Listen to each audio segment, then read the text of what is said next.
Oke, bismillahirrahmanirrahim. Assalamualaikum warahmatullahi wabarakatuh. Salam sejahtera bagi kita semua. Kembali lagi terkait dengan materi pengembangan produk, di mana untuk sesi kali ini saya akan bahas terkait dengan Design for Manufacture and Assembling atau DFMA. Ya, jadi sini maksudnya bagaimana kita merancang suatu produk ya, di mana produk tersebut nanti untuk dibuat ya, dimanufaktur dan dibuat dan juga dirakit dan di samping. Jadi produk yang kita rancang itu harus bisa dibuat dan juga bisa dirakit ya. Jadi jangan sampai para desainer atau para R&D dia mendesain produk yang tidak bisa dibuat oleh produksi ya. Jadi hanya sebatas keinginan pelanggan, tapi ketika diaplikasikan ke bagian produksi itu tidak bisa dibuat maupun tidak bisa dirakit.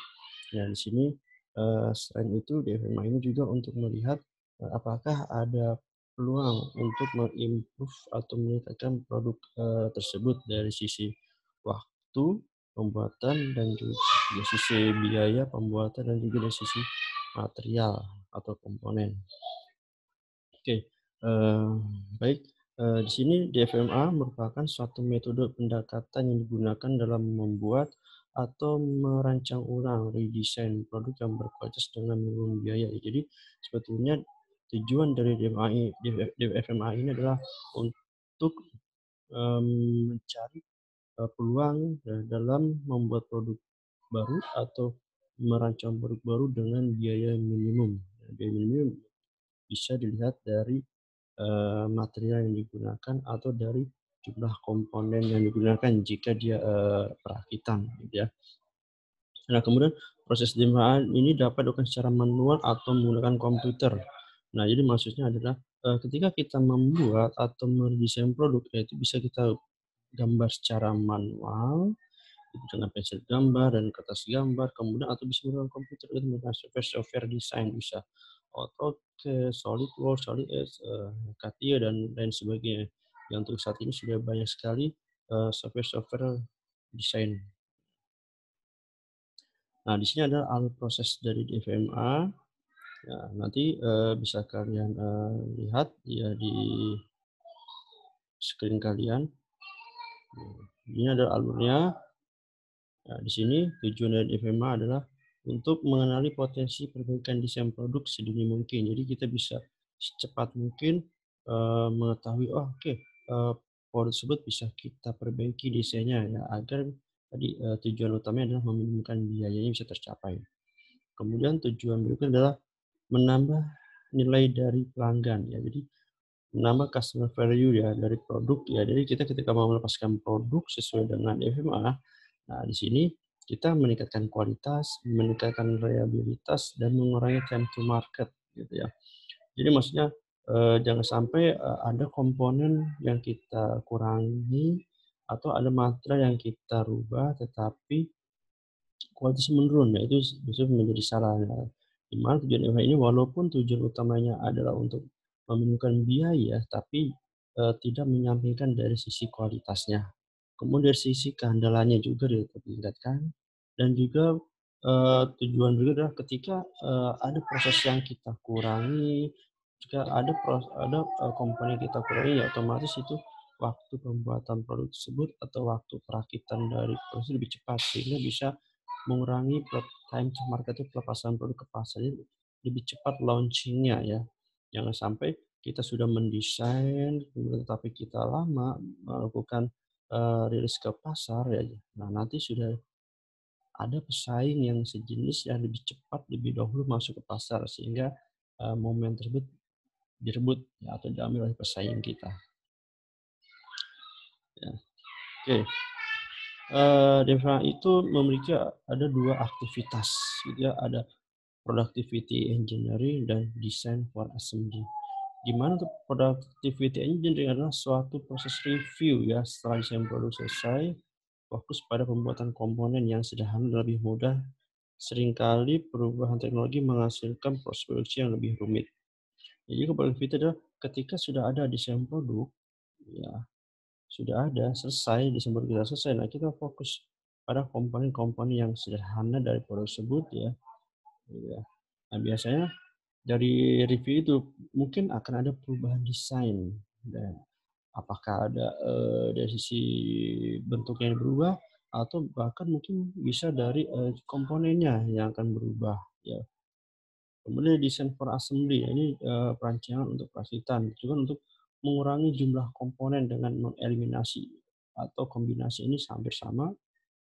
Nah, untuk assembly perakitan, nah ini kita melihat oke, awalnya dia ada 10 komponen. Nah, setelah kita desain ya kita lihat apakah ada komponen yang bisa kita hilangkan tetapi tidak mengurangi dari sisi kualitas dan fungsinya dan atau ada komponen yang bisa gabungkan jadi satu ya sehingga bisa lebih sederhana dan waktu pembuatannya baik itu eh, perakitan maupun pembuatan itu bisa lebih cepat. Nah, kedua metode DFM dan DFA harus berinteraksi karena kunci sukses DFMA adalah menyederhanakan produk melalui DFA. Ya, jadi DFA adalah untuk menyederhanakan produk, kemudian DFA adalah untuk mereview ya apakah bisa dibuat gitu ya. Nah, ini contoh DFMA. Ya, awalnya ini current produk ya, misalnya produk yang lama, ya kemudian melakukan DFMA. Awalnya kabel penghubungnya panjang, kemudian menjadi seperti ini. Nah, kemudian diadakan lagi analysis ya oleh R&D. Awalnya ada kabel yang sudah pendek, kemudian dihilangkan. Dan dia mungkin menggunakan skrup atau apa untuk menggabungkan antara komponen part 1 dan part 2. Nah, kemudian melakukan reset lagi. Ya, sehingga dihilangkanlah bagian skrup atau penghubung ini menjadi satu seperti ini. Ini contoh yang kedua. Ya, ini sebelum di DFMA. Di sini sebelum DFMA dia ada satu body ini, ya, kemudian ada dua, yang ini L yang ini, kemudian ada baut dan mur penghubung, ya, untuk menghubungkan antara body 1 dan body 2. Nah, kemudian ketika dilakukan di FMA, sebagian R&D dan tim berpikir, ya, kira-kira bagaimana bisa untuk meminimalkan biaya, proses waktunya, ya, tapi kualitas tidak berkurang, gitu ya. Ternyata seperti ini. Ya, ini dihilangkan body 2 dan skrup-skrupnya, ya, jadi material yang digunakan langsung dicetak atau dibending dengan sesuai bentuk mold yang sudah didesain menjadi satu produk seperti ini. Ya, jadi ini sudah menghemat beberapa material, gitu ya. Nah, ini juga sama. Ini yang sebelum di FMA dia ada box. Ini dia akan masuk, kemudian dia akan ada 4 baut tutup. Nah, kemudian saat di FMA yang box ini dia berubah posisinya. Ini jadi di atas ini. Dia hanya kotak biasa saja tanpa ada sisi-sisi di kanan kirinya. Kemudian yang ini tetap masuk, skrup tetap ada 4 dan ini masuk. Nah, ini tidak ada pengurangan jumlah komponen ya, tapi bisa dilihat ketika didesain seperti ini, dia akan lebih mudah pemasangannya. Karena ketika ini diletakkan ke sini, ketika untuk mengencangkan baut, dia lebih mudah kan tidak ada dinding-dinding yang mungkin yang bisa menghambat dalam proses pengencangan tersebut kan itu. Dan kemudian begitu pula sebelah kanannya ya. Oke, nah ini ketika menggunakan software desain terserah bebas tidak disarankan menggunakan software A, B, C atau D, silakan semampu kalian lebih di high menggunakan software desainer apa ya silakan menggunakan software tersebut. Nah, ini ada contoh kasus. Ini adalah sebelum DFMA, dari breakdown, jadi atau diberikan BOM-nya. Ini tabelnya, ini current design sekarang. Kemudian telah diimprove, ya, setelah diimprove. Ini akan ada pengurangan dari sisi jumlah material dan dari sisi waktu perakitan sehingga biayanya juga akan lebih berkurang. Nah, di sini. Before after ya jumlah part sebelumnya ada 19. Setelah DFMA ada 7.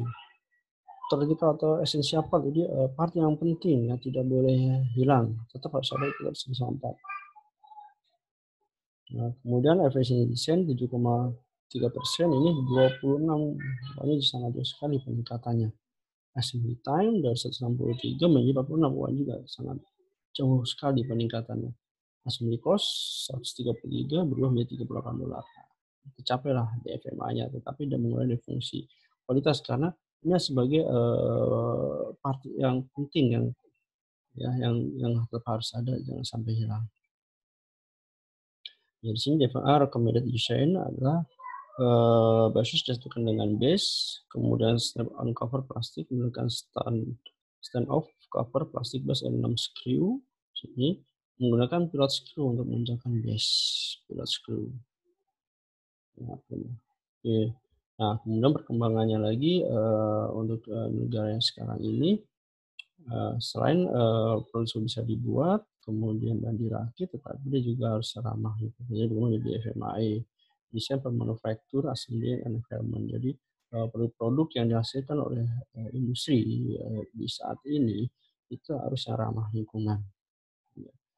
Karena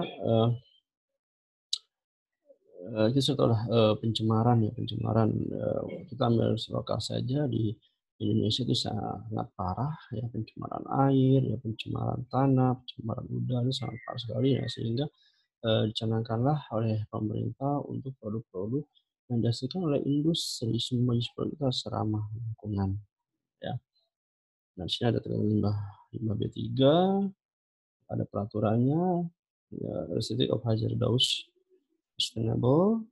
Ya, kalsium B3 itu mudah meledak, terbakar, bersifat reaktif, beracun, bisa menyebabkan infeksi dan bersifat korosi atau mudah berkarat. Ya. Oke. Nah, ini ada persyaratannya, lokasi pengolahan limbah B3, ya. Ada aturan mainnya, tidak sembarangan ya bagi para pengusaha yang ingin membuat pengolahan B3, ini ada persyaratannya. Contoh jarak dengan fasilitas umum minimal 50 meter, sebagai syarat contohnya. Bebas banjir. Ya, karena kalau dia banjir, misalnya dia pengolahan limbah cair, ya ketika banjir, air akan masuk ke dalam pengolahan limbah cair, ya, air meluap keluar ke lingkungan, ya, kan, jadi tercemar. Gitu ya. Ini, oke. Nah, tempat khusus pembuangan akhir limbah ketiga yang telah diolah dilakukan pemantauan di area tempat pembuangan akhir sepanjang jangka waktu 30 tahun setelah pembuangan akhir habis masa pakainya akan atau ditutup. Oke, demikianlah penjelasan singkat terkait dengan DFMA dan perkembangan jadi FMAI. Semoga penjelasan singkat ini bisa menambah wawasan para teman-teman, sehingga ketika nanti ingin mendesain ulang atau membuat baru bisa menggunakan konsep DFMA ini. Oke, baik, terima kasih. Kita jumpa lagi di pertemuan berikutnya. Wassalamualaikum warahmatullahi wabarakatuh.